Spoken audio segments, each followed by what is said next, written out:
Okay, this book is Bear Shadow, and for this one, the book's not going to fit in the bag, so you can go find it on the bookshelf, or you can just watch me reading it to you, and I'll show you the pictures. Then we'll try an activity afterwards. I'll tell you something you can do, okay? Bear Shadow by Frank Ash. I love this book. It says, "To Joy and Abby, Happy Valentine's Day. Love you, Grandma C." Bear Shadow.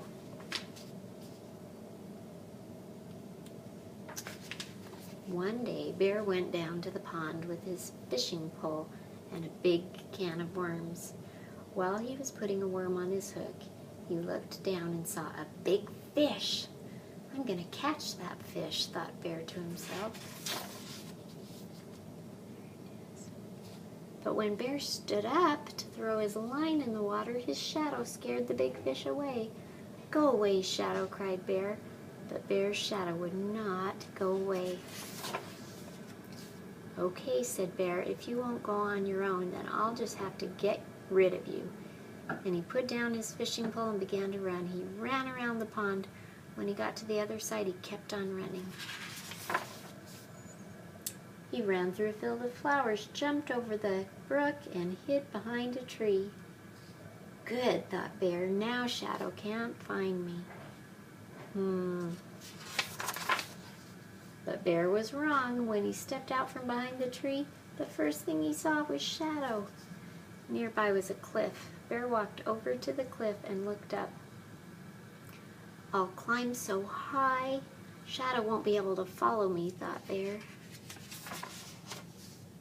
Bear climbed higher and higher until at last he pulled himself up onto the top. Huffing and puffing, he smiled with pride. Then he looked down and saw Shadow. Now Bear was very annoyed, so he went home and got a hammer and some nails to nail his shadow to the ground. He hammered and hammered and hammered, but no matter how many nails he hammered, he could not nail his shadow down. Like, there's his shadow, not where he nailed it. Moved right along with him, huh? "If I can't nail him down," thought Bear, "maybe I can bury him." So he got his shovel and dug a hole. When the hole was deep and wide, he let his shadow fall in the hole. Then Bear filled in the hole with dirt. When he was finished, it was almost noon. The sun was high in the sky, and Shadow was nowhere to be seen. "At last," sighed Bear, "no more Shadow."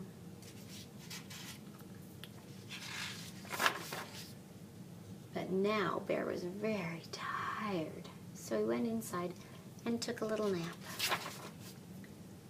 While he slept, time passed, and the sun once again cast shadows everywhere. There's the shadows. When Bear got up and opened the door, he saw his shadow on the floor. "Not you again," exclaimed Bear, and he slammed the door, hoping to lock Shadow inside. But Shadow was too quick. Sighed Bear. "How about this? If you let me catch a fish, I'll let you catch one too. Nod your head like this if it's a deal." When Bear nodded his head, Shadow nodded too. So Bear went back to the pond and once again threw his line in the water. By this time the sun was in a different part of the sky, which made it easy for Shadow to keep his part of the bargain.